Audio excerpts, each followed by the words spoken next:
Welcome to the A&R Worldwide Global Music Market Overview. And we're going to XpoNorth, which we've been to many times, and we miss Scotland and the haggis and the iron brews and ironworks and all the great showcases, but hope you enjoy this session. I'm here with some incredible A&R minds and people that have lots of experience, so excited to share these people with you. First up, we have Marian, who is the Vice President of Global Writer Services and BMG China. He's been with BMG for almost a decade. His past experience is with a radio background, working very closely with the writers and the creative teams. He's worked with many artists that have had #1s all over the world, and is also focusing with BMG in building their business in China with the creative business, including strategic partnerships, and most recently with NetEase Cloud Music. Also, we have with us Kenny the Tick Salcido. He's the Senior Vice President and Head of A&R at Red Bull Records.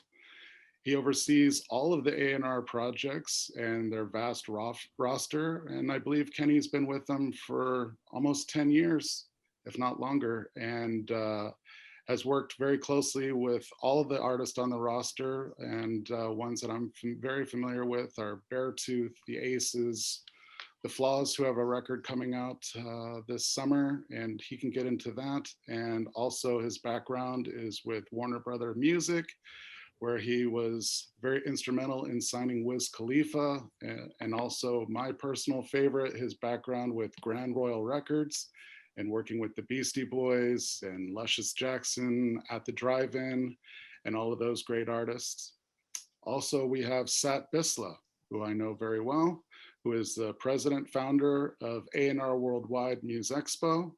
He is also the host of an internationally syndicated radio show, Passport Approved, and has worn many hats in this industry, from a club DJ to working in the industry trade magazines, and also A&R manager and many other things that he can get into as well. So welcome all of our esteemed panelists, and I myself am Monte Malone, the Senior Vice President of A&R Worldwide. So I want to keep this open to all of you guys to answer, but I'm going to throw the zinger and start with Sat, since he is very comfortable with speaking at conferences. Sat, if you could go ahead and describe to us what your day-to-day role has been like, or how it's changed or evolved over the past 12 months. Well, look, I think on various fundamental levels, the core aspects have not changed. I mean, artist development still requires the focus on the creative, making sure that the artists have the best access to creative teams, whether it's writers, producers, mixers, engineers, and a team around them that can really help them fully realize their vision, both sonically, visually, from a social media standpoint, branding standpoint. Those fundamentals didn't change. However, as we all know, touring, certainly live activity, those type of experiential things were on the back seat. And I think for me personally, what really was different was the fact that this time, the last 12 months, has allowed me to sort of broaden my horizons, focus on things that maybe typically I wouldn't have time to do outside of my day-to-day role at A&R Worldwide, working with artists, the traditional business. And so I've been able to focus in on working more closely with the gaming and esports communities, also working with filmmakers, whether it's music-related projects, docuseries, but also helping with brand, development and launches. And when I talk about brand development launches, it's non-music related products, because I think the aspect of A&R can be applied to so many of the businesses. So whether you're creating a product or launching a new technology, all of these things require development.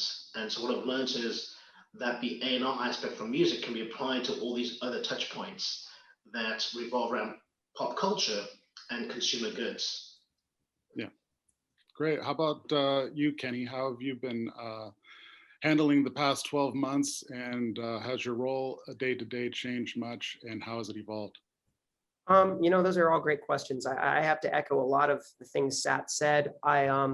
I've actually expanded with the team, the actual A&R team, which is amazing. And we've been building that out as well as signing more artists during that time. But it was very challenging for us because there was a minute of a pause. You know, we were all ready to go to South by Southwest and do those meetings there with some of our international partners. And when everything hit the way it did, there was a bit of a pause and a reset. And we put out some albums that we felt that maybe in hindsight, maybe we should have waited or put them out incrementally. So we had more music to last. But what I learned from that is you just never know. And touring, a lot of our artists like a Beartooth or an Aces are amazing live artists. And we just couldn't get those tours jumping off the way we thought. And we were affected by that. And we had to keep the artists engaged. We had to keep our marketing teams and our label engaged. And it was great. It brought us closer together. I felt that I was, what Sat said, I felt as an A&R person, the things that I normally wouldn't have thought about, I had to think about. And I got way more involved with, okay, what are some alternative ways a band can't tour for people to hear and find this music? Sure. What are the experiential ways? Do we, you know, when drive-in theaters were starting to open up with Beartooth doing some of those, that was exciting. But at the same time, what were some of the outside box things that we could be thinking of and doing to really help these artists and drive it home? And also, how do we keep the communication amongst the label team members engaged? What can we be doing? I think the head of the company, Greg, and the leadership team did an amazing job really keeping the employees and our team members engaged. We would do Zooms like this, check-ins, and Monte, you said it best before this, as somebody who is a producer and an executive. After a while, you get used to this and you do feel the human element even through the screen and you forget that you're not physically with somebody. That was a great line. And I have to take that because that really got us through this time. So I hope that answered a lot of it. How about you, Marian? How has this been day to day for you, and how have things evolved for you and BMG? Sure. Yeah. Thanks first and foremost for having me. So real pleasure to be here with all of you. I can also second what both Tig and Sat said before. Of course, a lot has changed for us. At the same time, I was used to be working remotely in a sense that I work in my role globally anyway. So I was used to having Zoom calls and connecting with people all around the world without being there in person. However, certainly it was different because you cannot be at the studio, right? Like you cannot meet people in person, and you can't travel to see and meet artists and songwriters. And I think that's really been the biggest change for me personally, to not have that touch and feel that you normally have in a personal conversation.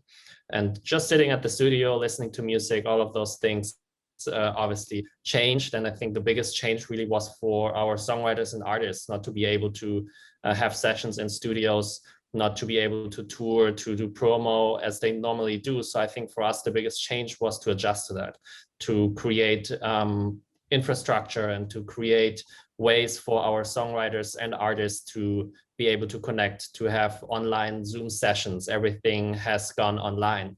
So everyone is collaborating all over the world online, which at the same time is a great opportunity as well. With that, we have seen collaborations that otherwise would have probably never happened. So I think there's a little bit of a silver lining.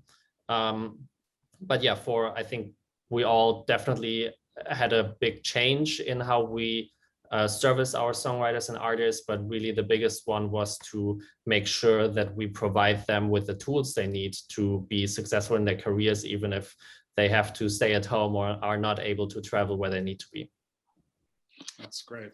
Well, I think for the next question, I'm going to keep it with Marian. And the qualities behind a great artist, have they changed much at all? And I'm not talking just in the last 12 months or so, just recently as cultures shift and technologies shift.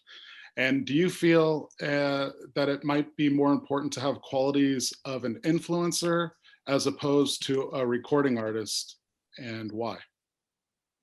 Right, very good question. I think that the qualities of an artist haven't necessarily changed. I think even before influencer, the word influencer was a thing. I think artists had to be influential and culturally influential, and that hasn't changed.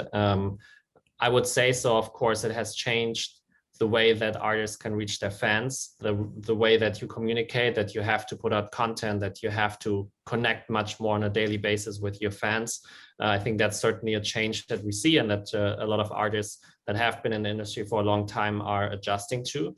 But I think the core of it hasn't changed too much. You still have to make an impact. You still have to, maybe even more so than before, you have to have amazing music. It all starts with an incredible song.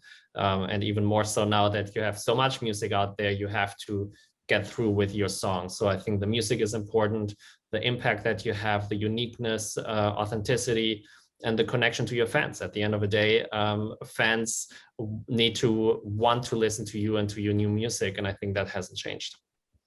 How about you, Kenny? How do you feel about the qualities behind the great artists? Have they changed? And are influencers more appetizing when you're looking at artists as opposed to somebody that's a great recording artist? You know, it's a great question. I think for us, we look for artists that make a cultural impact. It's been a big mandate for what we do as a company. Whether it was from AWOL Nation to all the artists we have signed throughout our history. I think Marian raised some great points. I don't think great music ever goes out of style, right? Hard work, great music never goes out of style. And we look for those artists that have that. And that never changed. I really feel Blast is a perfect example. He is an artist that is breaking, that we have on our roster, that is breaking during this pandemic without performing live, without doing that, because his music is literally culturally potent, right? It really hits, and it's amazing. And shout out to my guy Charles C.B. Burks who first played that for me, and we signed that together. But I don't mean to just throw that as an example, but that is a perfect example of somebody that, you know, everything has to be authentic. Listen, we do look at the viral charts. We do have consultants that do tip us to viral artists that would be deemed influencers. We as a company stay in shape. We do have to know about these artists, but we also do the heavy research, and we look at these artists and say, are they authentic? Yeah. Because sometimes you could find a very authentic artist that just happens to be amazing at social media and TikTok and all the right platforms and just be a monster and be very authentic. And then sometimes you have a really great team behind an artist who maybe doesn't have those great songs that would attract a Marian or a great A&R like that. And they can see through that. An A&R can see through that and say, okay, those songs aren't great, but those numbers are amazing. And you have to gut check yourself, right? You have to ask yourself, okay, do I take a shot at this? And is it real? Being authentic is key. Authenticity. Sat, what are your thoughts about artists, influencers, and recording artists, and the qualities behind great artists? Well, look, I think, you know, we all agree that authenticity, quality is important. I think being an artist today is very difficult because there are so many different touch points to engage consumers and to build that relationship. And what we see sometimes is an artist that maybe is really big on TikTok or other social media platforms, maybe they don't translate as much with, say, radio or sync, or they can't drive audiences to live experiences. I mean, even before the pandemic, you know, we saw artists that were maybe doing 1 billion plus streams on Spotify, but couldn't sell 1,000 tickets in a venue. So I think that's an issue. You know, not all artists can thrive on all platforms. And if you can, then I think you have an artist that's really moving the meter in a pop cultural way across the board. And also geographically too. You have artists that are maybe localized in a certain degree. They might have massive numbers in certain territories, but don't translate. So I think the art of being an artist has become a lot more difficult because there's so many more pieces to the puzzle, and the kaleidoscope has gotten so much more complex. The kaleidoscope of the music business. What's interesting from my perspective is influencers have always been around. You know, it just seems a little bit more obvious with, you know, people coming from the shadows with social media. But if you look back in the history of film, TV, and music, there's always been somebody coming from, influential side that's gone on to try to be a recording artist, or vice versa, going from a recording artist once they become successful to an influencer. But it's just interesting to think about, when you're looking towards an artist, what that reflection is. Are you listening to the music, or are you listening with your eyes? And sometimes now you got to do both. Mhm. But this next question, I got Kenny on deck, and just want to kind of know, for the audience, once you've signed an artist, the hard work begins.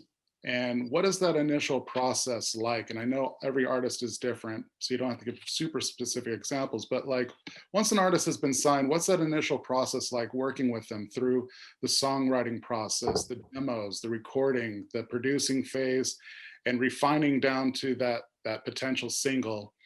And how much of those key ingredients changed over the years? Well, I think those key ingredients are really important. I think record making. Some people say there's some great record makers out there, great A&Rs out there that still do it. We have one on here, and we have there's some really great ones. I mean, Sad has introduced me to several that are still doing it. I think when we first sign an artist here at Red Bull Records, we sit with the artist and his team or her team, and we really just sit and we really figure out the DNA of that artist. Really sit down, the vision, what is in your world, what is in your head, what is the world of that artist, and how do you want to get there? And the thing for us is we let the artist know that for us, we're in it for the long term. We really believe in artist development, and if they're sometimes looking for that quick flash in the pan move, we're very honest with them right away. Even before we sign a deal, and say, listen, we're here to have a real cultural footprint and really help you make that global impact. And if that's something you're not into, then we're not the right home for you. But if you do have the patience as much as we do, then we go in there, we sit with them, and we actually figure out, I make a list. I say, listen, almost a checklist in my head of, okay, now that I know your DNA, how open are you for collaborating? Do you feel these songs are strong enough? What is your vision? How do you see it? And then I get in there and say, here are my songs out of the things I've listened to from you that I feel are the strongest, and I feel this is the most potent and the most honest, and as you said, most authentic. And it almost comes down to that. Even the staff I have that I oversee, same thing. We really do it. I wouldn't even say old school, just very grassroots, conversational, sitting down, and then we go through records, and when we make the records, we usually, I'm a big fan of this. I like putting artists in an environment. We're not just old school, just put them in a dry studio.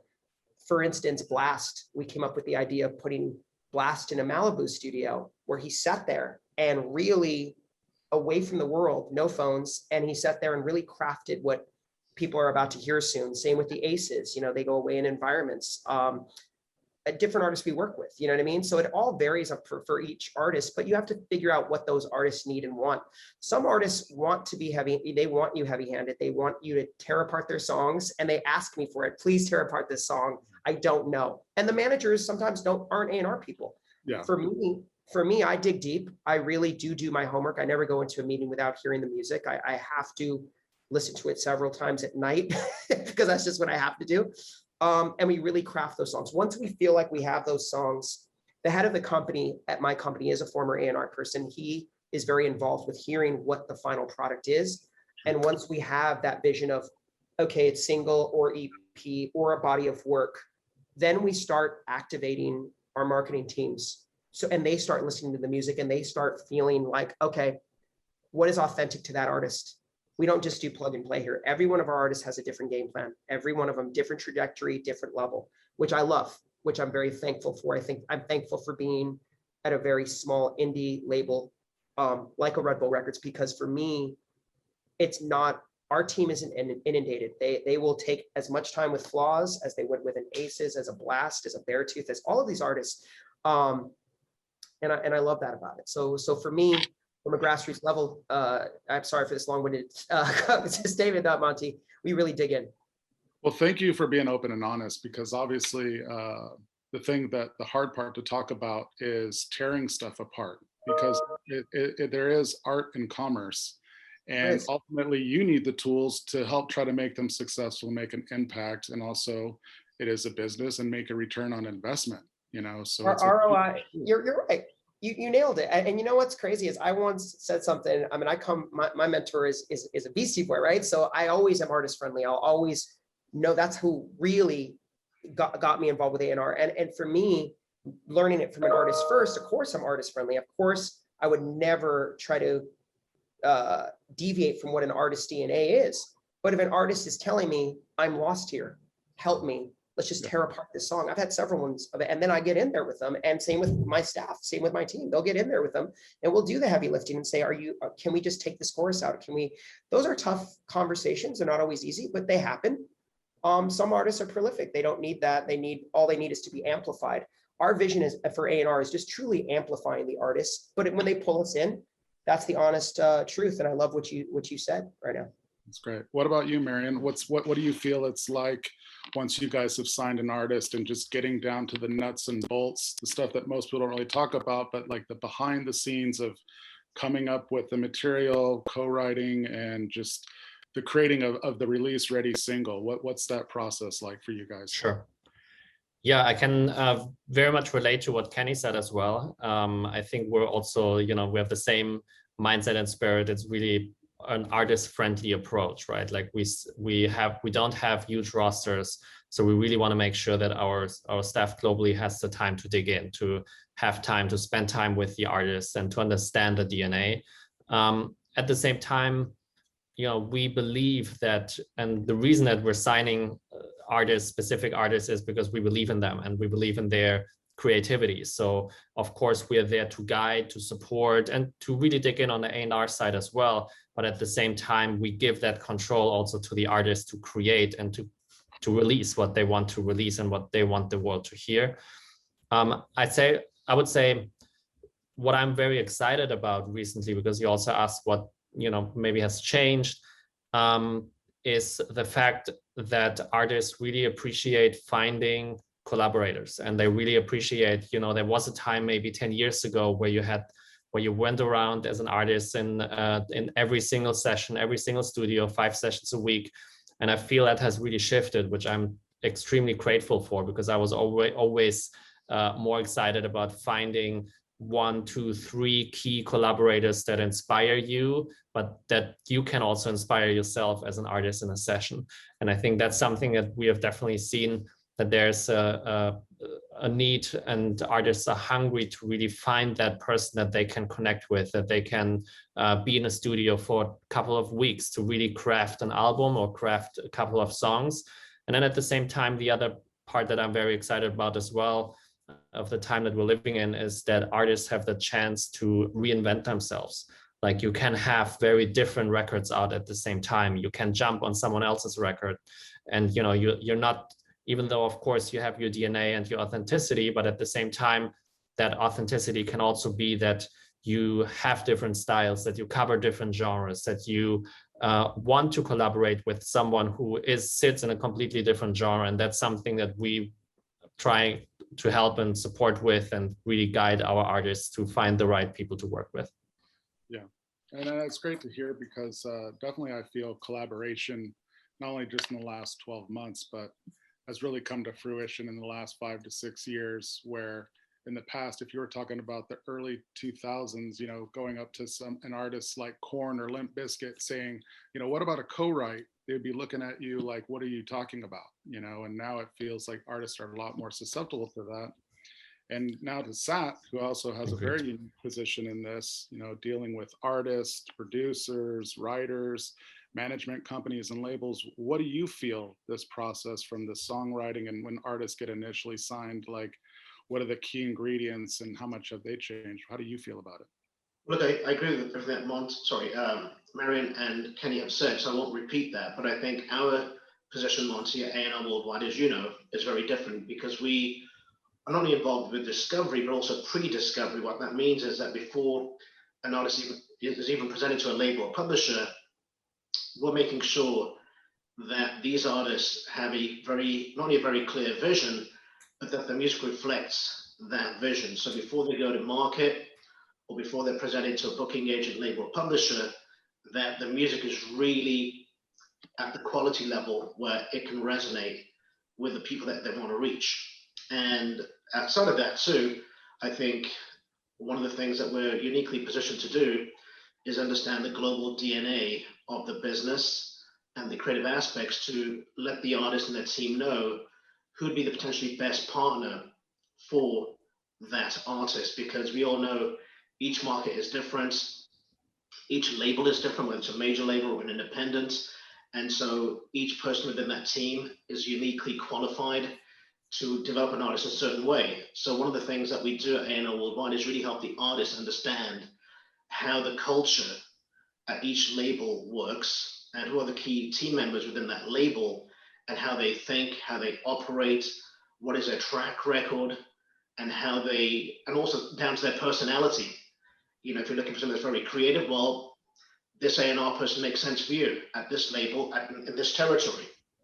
Or if you're looking for, you know, maybe something that's more straight ahead, development's already been done, well, this label can help you take, you know, things from 0 to 100 pretty much overnight. So those core fundamentals, I think, are very important.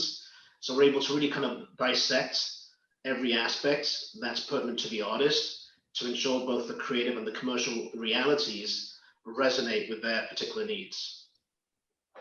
Yeah, it's interesting from especially an artist perspective, having been an artist and working a lot with artists directly and on the creative side, is there is a process and there are fundamentals, you know, and when you're just starting out, even though there's a myriad of books and online stuff and great schools out there, when you're just focusing on the creative, you think it's just write, record, release, you know, and then figure it out, you know, and it's great to hear about the process, and for artists that, you know, that are aspiring to hear about the actual, there's a process to this. I love that you mentioned that, Monte. You've dealt with that. You were signed, you make records, you still produce. So it's great hearing that perspective. Thank you. But this next question is for Marian to start it off. And this goes to technology and data, which, you know, obviously we're all, even if you're outside of the industry, inundated with technology and data at all turns of life. And how do you feel it's helped or hindered the artist discovery process and the marketing process? And do you feel that relying on data and the numbers more than your initial gut feeling or your instincts could be more accurate statistically? And do you have any examples that you might be able to share? Sure. Great question. I think for us, definitely it goes hand in hand. Like, you have to have great data tools. You want to have all the social media data, the DSP data, and know really what happens in the marketplace. And if you do look at a specific artist, like how they connect, who is their audience, to really find out all the data points that you can. At the same time, I think it does come down to also what you feel when you're in the room with an artist, what you feel when you're in the studio, the songs, the music, the live performance, right? Like, I think those aspects haven't changed and they're still fundamental to every decision we make. Maybe one example I can give is we found, or one of our team members here in LA found very early on through data, also through relationships, but it came at the same time, found out about Lewis Capaldi. So he was one of the artists and slash songwriters. He's also an incredible songwriter himself, of course, who we definitely not found, but definitely was supported by a lot of data very early on. And, you know, I think that just shows that you want to have both. You need to have the relationships, you need to be convinced of the artist just from the music, from being in the room, but then also you look at the data points, of course, to support your decision making. That's great. And what's cool about that story, and thanks for sharing, is I personally wouldn't have expected somebody like a Lewis Capaldi to emerge from the data, because, you know, the music is very long, slow burning. It's not like your contemporary hit music, even though he's smashing the charts. But that's very cool that broke through.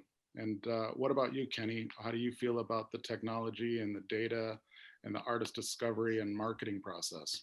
Well, you know what, to echo that, I thought Marian, you gave a great example. I'm a huge Lewis Capaldi fan. I had heard a little bit of that story, but it was great hearing it from you right now. It's funny, I think you and Sad actually know this one a bit.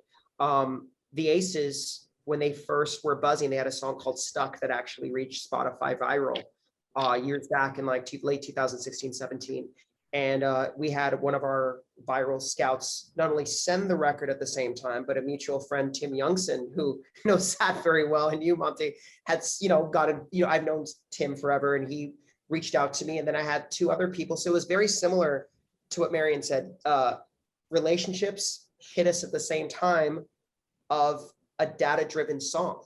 So it was a very easy sell to go after the Aces for Red Bull Records, because not only did we have the right people like Sat talking about the Aces and the right manager talking about the Aces, but at the same time, we actually had a song that was viral, that was on Spotify, and we had the right people at Spotify who, they're no longer there at Spotify, but some champions in the building who we reached out to and said, how real is this? And they were like, very real.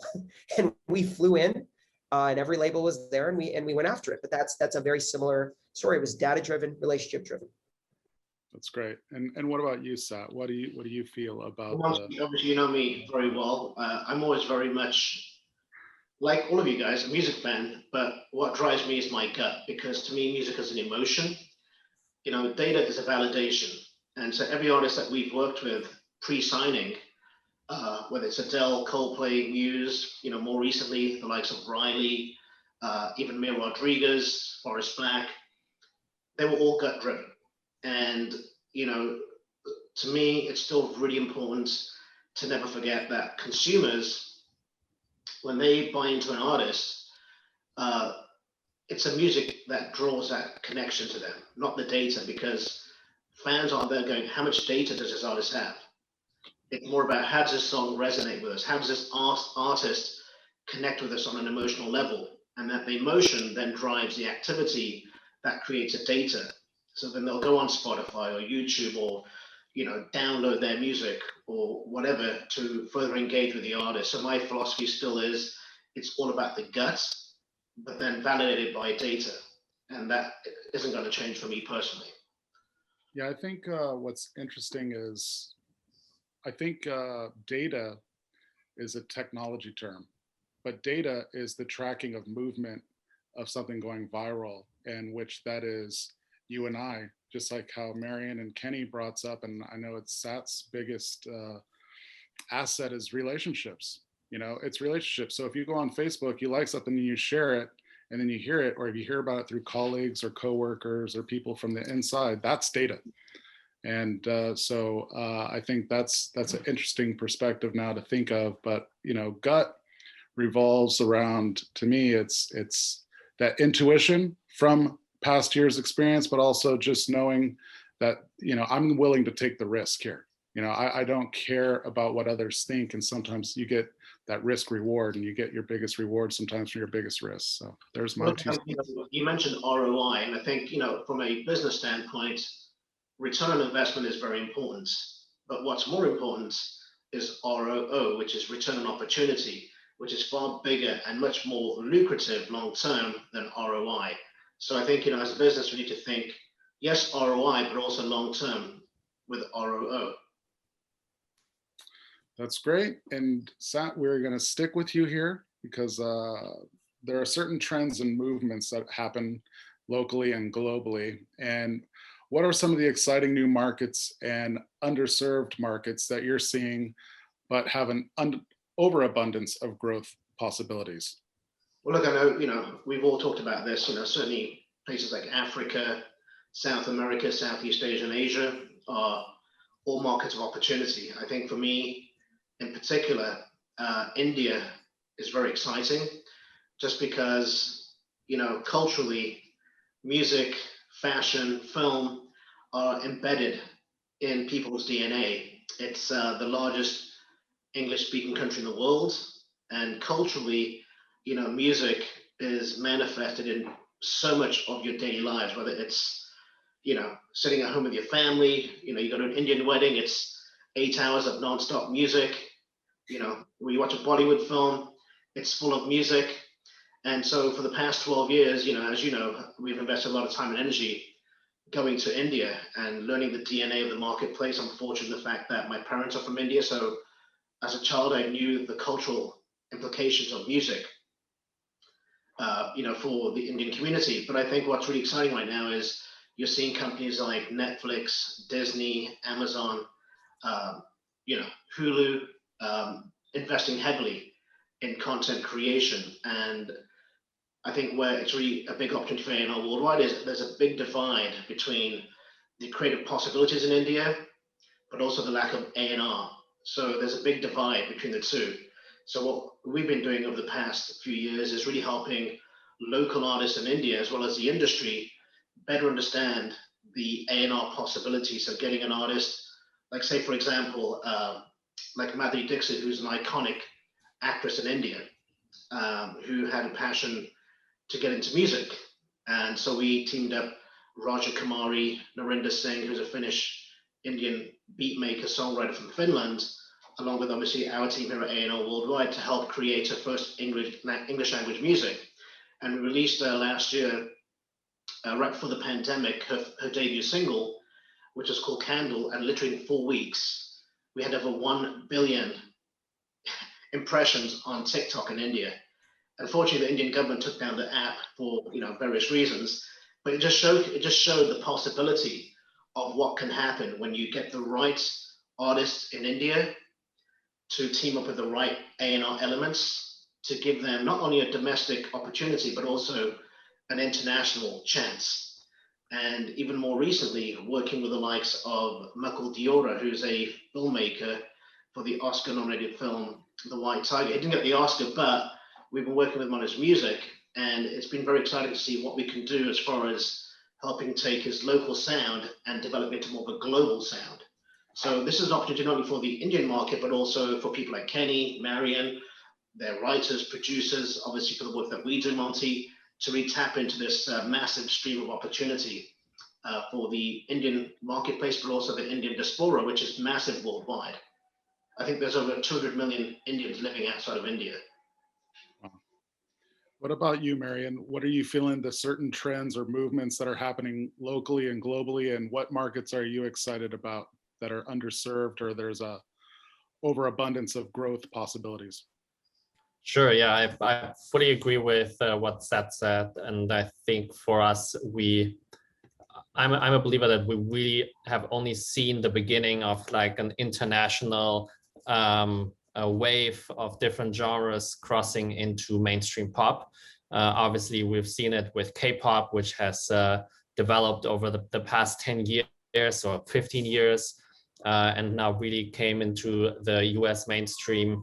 And we've seen it, of course, with reggaeton and different genres from Latin America and Central America and Caribbean. So I think what we will see is much more of that. I think because we're in a global world, we will see more genres and more influence coming from South America, from Central America, from Africa. I'm obviously also very engaged in Asia, between Japan, Korea, and over the past couple of years also in China. I think we will see much more coming from Asia as well, specifically Southeast Asia. If we think of countries like Indonesia, Malaysia, other countries that have incredible music, culture, very young demographics, very digital demographics and audiences. And I think we will see much more from Southeast Asia. And of course, also from Africa being, at the end of the day, it's a lot of our pop music that the world is listened to has African roots. And I think we will see much more from incredible African artists from, various countries. Awesome. What about you, Kenny? What are you seeing? I echo that. And I think, Monte, I think we saw early stages of it over the years in Los Angeles with hearing Spanish music and Spanish language being integrated into just contemporary pop music with English speaking artists, and now you could turn on commercial radio or just anything and you could hear these artists as mainstream artists from other countries in Spanish, so I see that growing even bigger. I think Red Bull being a bigger global entity and with the label being global, we've done single deals with artists from Sri Lanka, Turkey, Africa, and I love what Marian said, and I love what Sat said about India and Asia. Those are things that have been echoed from all of you individually to me, which is amazing. But I do feel we haven't, I feel we've only scratched the surface on Spanish speaking. I think it's going to go out of here. I mean, Batalla is a big initiative for us with Spanish speaking battle rap. I have friends that don't even speak a word of Spanish who are obsessed with it, obsessed, who just love the sound, the rhythms, and you hear it just getting ingrained. Africa, I echo that with Marian. I hear it in a lot of our young artists. Our young artists are sampling. There's a young artist, there's a few coming out of there that to me could just be the next, massive global superstar. There's a funny story, Monte. Since we're, obviously here at XpoNorth in Scotland, there are two independent bands that we came across recently from Scotland that are DIY acts. One is called Club Beirut. So they are currently working with the former president of Universal Japan, who's now based in Los Angeles, and obviously, working with our team. But then you've also got a band like Dead Rabbit, who've been around for 10 years in Scotland, signed to an independent label started by a Grammy Award-winning German producer with American management in New York and Nashville. So you're already seeing it happen on a very local level, even with acts from Scotland. Yeah, and to add to that, Monty, very quick as well, I think another layer in that conversation as well is TV and film. We're all getting more and more used to watching TV shows that are not in our native language. Specifically, I think in the US or in English-speaking countries, like we are getting used to watching Spanish TV shows, watching TV shows from all over the world, and movies the same. And I think that has a huge impact of the way that we consume music as well, and that we accept that sometimes we don't necessarily understand every part of the song lyrically, but we feel the emotion. And I think that really serves the opportunity for music that is written in different languages to cross borders. Great point. It permeated in culture. I love that, Marian. I didn't even think about that. You're right. From all the Parasite, any movie globally that has hit us and hit us emotionally, and we didn't even realize probably halfway through the movie we're reading subtitles, right? Yeah, I remember being so sucked into that movie, and I didn't even realize it was a foreign film till in the middle, and then I'm like, wait, this isn't even in English. Exactly. Some of the biggest Netflix TV shows, right? Like are Spanish. I like the fact you both mentioned that the music hits you emotionally without the data. There you go. Without the data, exactly. There we go. That was a little slip, a really beautiful slip from all three of us. Like that is true. Without the data, it just hit us emotionally. We just loved it. My perspective is, the world's getting smaller, and that was definitely thanks to MTV, because I definitely remember traveling back in the days, and you'd just go literally to one city over, and the way people would dress or talk or their dialects and things were very different. But I think after MTV, social media and the internet, boosted that even further. And then now the social medias and the trends are global now. They're not just so much regional. And so I think that's very helpful. And also I think the respect level of people's cultures and what they're presenting and creating. I mean, I definitely remember a time and a day where A&R types and labels that will go unnamed, they'd say, well, look, we already have an Australian artist on our roster. And that wasn't, that was just literally the fact that they thought very much in manufacturing and distribution back, when it was a lot more physical and thinking about the physicalities of the artist and connecting. And so it's a beautiful thing to see that technology has brought in the world a lot closer. So that's great. So on for the next question. This is going to start off with Kenny. What are your findings of the most effective ways of testing new material? Because as we know, all artists, we've all been there in the studios, that current day, that first song that they wrote that day, that's a hit. We got to get it out. Of course. And so what do you feel is the first person that you want to play a song for to find out if you really have something special? And who is that, and why do you present it to that person to test something? It's funny you said that. I'm very blessed that I'm at a smaller company. Like I said, when I was at a bigger company, it was a lot different. It was people inside the building, people that were other executives that I trusted inside the building. At the small label, if I'm co-A&Ring something with my team, it's usually amongst us. We really just gut check each other and listen to each other. Trusted sources. I have to echo something Marian said and Sat said separately. Trusted relationships. A guy like this stays on this Zoom, but I'm sure other people here. I've sent you and Monte, Monte, I've sent you and Sat stuff that people at the record label haven't heard before we even signed it, or if it's a song that we thought was a great song. I trust record makers. I trust those outside sources that do what we do and really gut check it. And I've had friends with the great resume of a Marian or you or Sat, that I've sent a song to, and they've been very honest with me. They said, listen, I didn't get the payoff. I get your enthusiasm. I didn't hear the payoff. I mean, there's a lot of great record makers out there that I really do test it that way. A lot of people would be surprised to hear me say that. A lot of people might say, does he send it to, is there some kind of research tool? Does he send it? We really do it off really heart and passion, and my team as well. We send it to our trusted contacts. I have a friend of mine, when it comes to hip hop and R&B, he's an amazing ear. And it's somebody that Sat knows, but it's and it's at a radio station here in Los Angeles, but I send him music a lot. Hey, even though he has a radio ear, he still works with his gut, and he'll give me very honest feedback. The same thing with other executives. I have a friend of mine at Spotify I send music to a lot, and A&R Worldwide as well. So I think for me, it's relationships, and that's where I test it. And then I gut check, make notes, and then I come back to it. I hope that's not a cop out, but that is the honest to God truth. What about you, Marian? Who are the first people that if you feel like you have a hit and something really special, who would be the first people that you would play it for to get their either validation or feedback? Sure. I can really echo what you said, Kenny. It's really similar for me as well. It's really trusted relationships, right? Like to any of you guys on here on a Zoom, I would just send a song.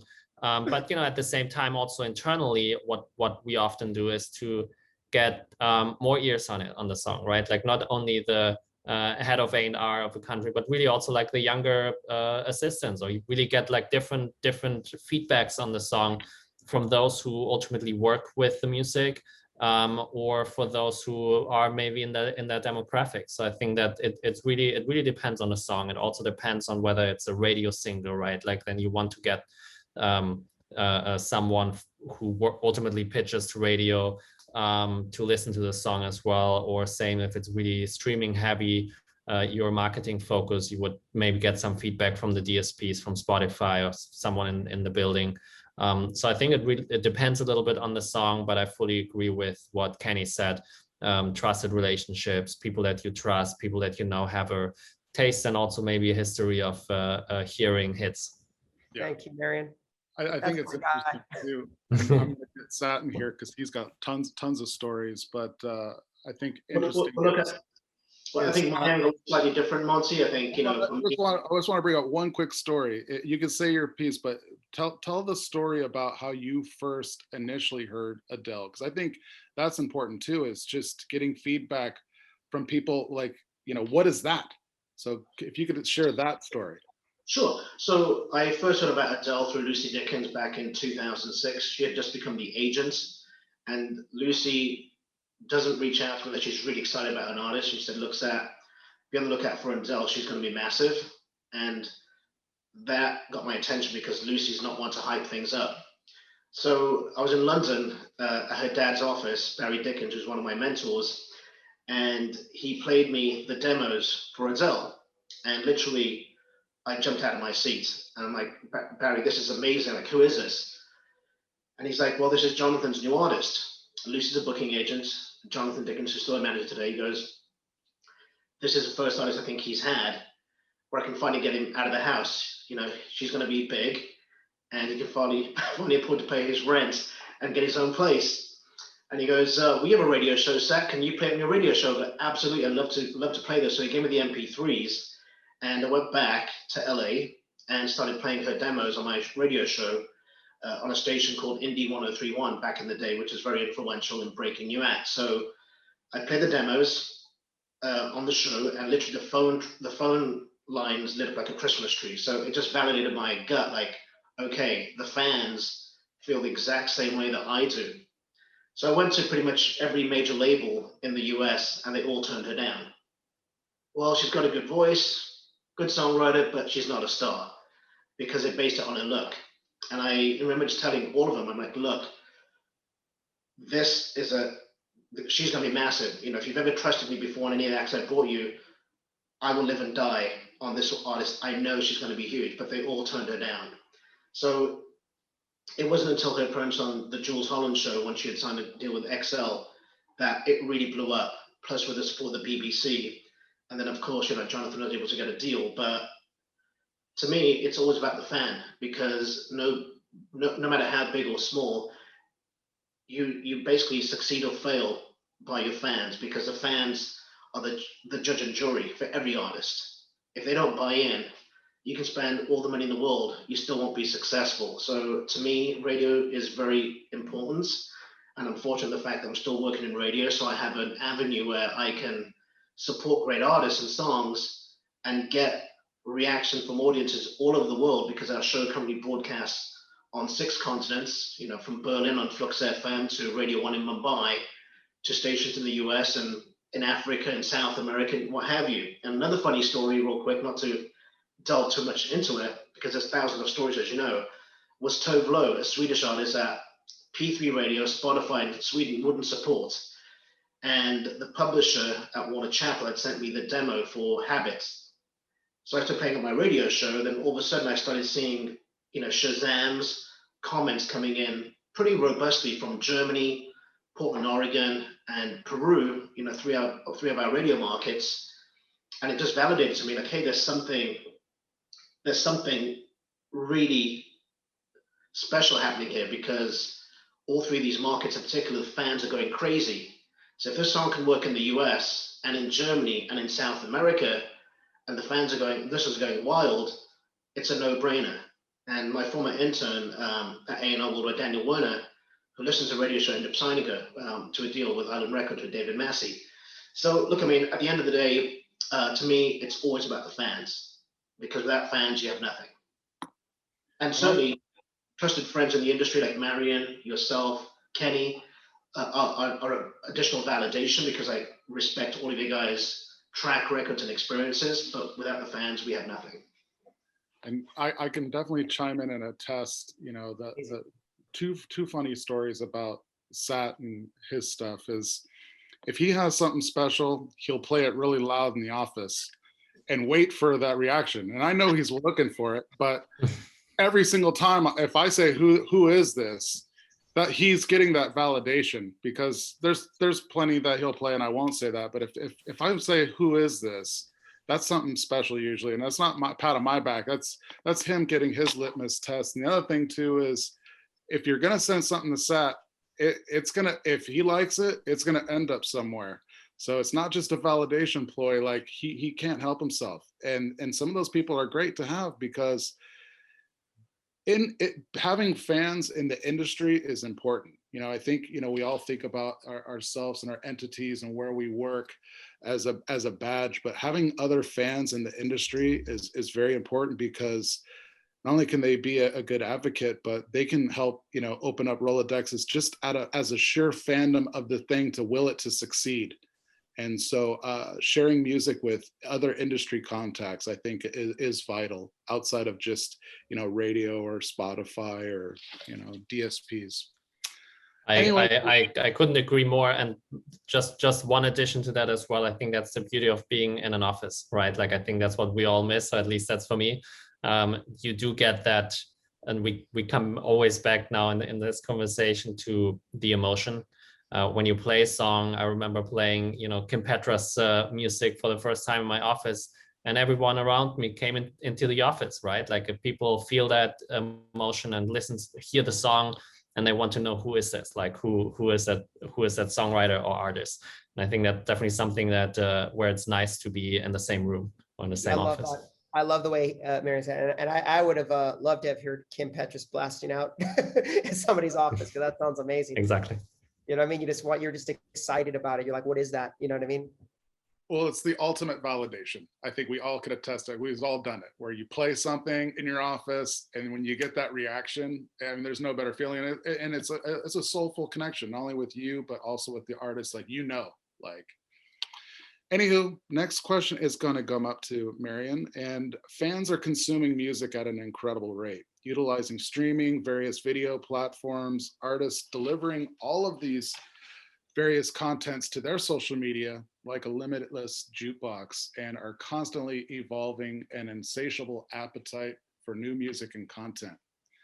How do you feel that keeping the fans in mind and the artist energy and attention and still putting out quality art, how do you curb that? Like, how do you serve the fan, but also protect the artist to ensure that they're able to sustain and put out quality art? Yeah, I think that's a very a real challenge for a lot of artists, and definitely something that is newer to our business. To me, it's always most important for artists in a way that, you know, we talked about authenticity. It has to be authentic. Like, yes, you do want to share content, and yes, sometimes you need to remind an artist to do so and to, you know, put something on social media, or maybe have also team members that help amplify that. But ultimately, I feel like it has to come from a real place. And if someone doesn't feel like sharing something personal right now, or wants to lock themselves into a studio for a week and not post anything, that's fine too. What about you, Kenny? Well said. How do you balance the art and the appetite from the fans? And also, it's a bit of a peer pressure. I mean, let's be fair. Other artists are seeing what other artists are doing. You know, I'm putting up a song a day. I'm putting up a song a week. I'm, you know, doing this contest. So how do you handle that in regards to the quality of the artwork, but also the need of servicing the fan base? I think Marian said it so eloquently. It was perfect. I think what I tell our artists on our roster and our teams is we can't focus on the other swimmers. You know, every artist is different. I've had artists try to get on the TikTok platform, and it was so not authentic. It was painful, to be blunt, with the four of us to watch, because it was just painful. And then I've had another artist that is an absolute natural on the platform. Natural, like, the fans are engaged, they get it. It felt so. And then that artist who tried it said, okay, that wasn't authentic. I love that Marian said authenticity, because that is exactly it. I think you can't, I think you have to present all of this technology to the artist and say, this is at your disposal. What do you feel comfortable doing? What do you feel comfortable sharing? Because yes, you do have that peer pressure. You do have, even us as executives, you know, you see other executives posting, and you're kind of sitting there and you're like, am I not showing my artist enough love? We feel it as executives, and it has to be authentic. Otherwise you're just, it smells, you could smell it, you can see it, you could say, okay, this feels very forced. How about your feelings, Sat? I know your personal tastes and tendencies, even, you know, professionally, as somebody that deals with these type of artists. You like a mystique, but how do you feel about like the art, the commerce, and serving the fans? And is there too much of content? I think Marian and Kenny have, you know, covered, I think, the points that I definitely agree on. I think, you know, it boils down to the artist. There's certain artists that can live in a pop cultural world where they can connect to all these different platforms on a daily basis. There are others where their value is their scarcity. So when you look at like an Adele, or say someone like a Coldplay, less is more. So it really goes from person to person, artist to artist. So I think you've got to know yourself and your audience. And to what both Kenny and Marian said, just be authentic. Great. As far as like, you know, talking to just broad artists or even artist managers and stuff, if you guys could just kind of go through and give me examples of what you would advise, the crucial initial steps that you would advise for an undiscovered artist or band that's trying to help them build from the ground up to be successful. And if Marian, if you can kick that off, if you have some like sage advice, what would be some of the initial crucial steps? Yeah, sure. I think two of the most important steps for me is to stay focused on what you want to achieve and stay true to who you are, like really to focus on the music again. It comes down to the music. It comes down to connecting to fans, to create something that others want to listen to and in commercial terms consume. But at the same time, it's also very important to understand, and I think specifically in this very complex world that we live in the music industry nowadays, to understand that you are your own business as well. Like you have to be aware of the different aspects of the business. It's important to connect with others, connect with peers, but also to connect with and find mentors, to ask others in the music industry or friends that you have in the industry, to really learn and educate yourself about the business side, because that is incredibly important, because you will be, as an artist or as a songwriter in the same way, you drive your own business. You might have a manager, you might have a business manager at some point, or a label or a publisher or an agent, but they all supposed to work for you, and you are the one driving the business. I think that's an incredible point. And what's interesting is the cream of the crop always rises to the top. And in regards to artists, I think sometimes they forget that everything revolves around them because it's their career. This is their baby. But I think sometimes we forget as an industry too, as well, that the core ingredient is the artist themselves. But I love that. I love that, Mark. Kenny, what do you feel? Just some advice that you would give to an artist or a band that is just starting out. What are some of the crucial initial steps that you advise of them to build themselves for success? You know what? I have to echo what Marian said. I thought that was beautifully said. I thought it reminded me of a quote from a manager that's friends of some of you, John Silva. He said, I said to him, I said, what do you do? And you know, with your art, and he said, I build businesses out of my artists. John Silva told me that decades ago. I thought that was such a profound thing to say. And I believe that you have to take your craft seriously. It's called music business for a reason, right? So yes, it starts with the artist and artistic message, and authenticity is key, and making and finding those champions and those early relationships and cultivating those relationships. It's a fine line between being pushy, because as a young artist, you want to try to meet the different executives, but at the same time, you want to meet the people booking those shows and really building that fan base and hard work. And I really, when I say hard work, I don't mean to be cliche. I really believe what you tell an artist is you have to act as if you're not almost, people always get a reward if they're not expecting something, right? You have to not expect a damn thing. You just have to put your head down and put out great, authentic music and work hard. And that is, it comes really down to that, like in anything in life, right? And when you do that, I really think it pays dividends. I've seen artists that I've watched from afar send that demo, and they stayed in touch and they made the rounds and made goodwill among all the different executives and people. And when they finally do reach that level and they do get that success, they have so many people rooting for them. There's so much goodwill because they've made that grassroots hand-to-hand combat, shaking hands, really putting in that work for networking. Kenny, I couldn't agree more. I think it's so well put. And I fully agree. I think some of the most successful artists that we all four probably of us work with or know, they are the most hardworking people that you can imagine. It really comes down to that as well. Like you have to work hard. You have to identify your maybe weaknesses. Like what is it where you want to improve, right? Like the most successful artists are hardworking artists. They probably work the same that a CEO of a company with millions or hundreds of thousands of employees works every day. They are hardworking and perfectionists, and I think that's something that everyone can definitely be inspired by if they start out their careers. And what would you say? What would be?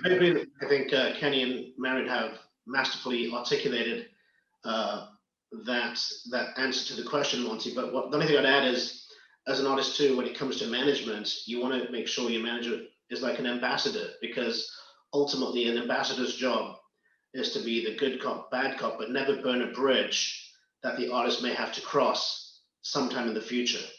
Mm-hmm. And that's one thing I think a lot of managers, especially new managers, don't understand, is like you've got to be really aware of how you articulate things on behalf of the artist, because a manager can also make or break a relationship that can, again, be a bridge for the future.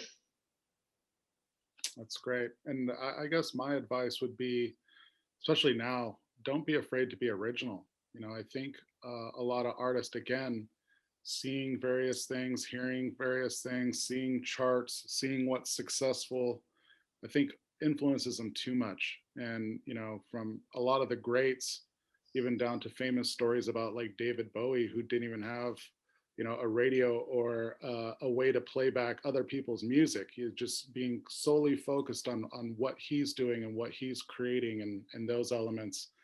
I think that's also crucial is, you know, don't be afraid to be your true self, because sometimes you find like, you know, even country singers trying to get more into pop or trap or this and that. It's like, that's who you are, be who you are. I think you'll get a lot further, more doors will open with not only being authentic, but original.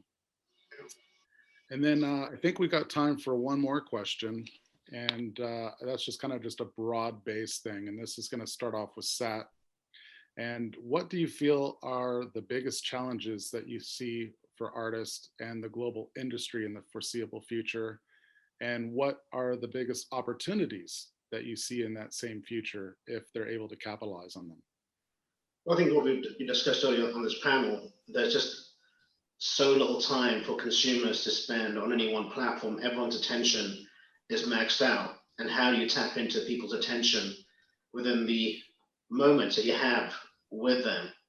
And so I think it's really understanding your art, your audience, and the marketplace from within it, which it will, you know, be, you know, sown, nurtured, and grow. I think that's the biggest challenge, because there's so much in the field, from whether it's different technologies, different multimedia platforms, you know, and of course a very broad global business. So that is complicated. But at the same time, because of technology and all the mass opportunities out there, artists can now also go from their home country, which may be where the pipelines are very, very full, and travel. They might focus on a marketplace, like we said earlier, India. Maybe, you know, you can break an artist. And we've done that in several instances with artists from, for example, you know, South Africa, a guy called Jeremy Loops, back 8 years ago, where he was from South Africa, wasn't really having any success in his home territory.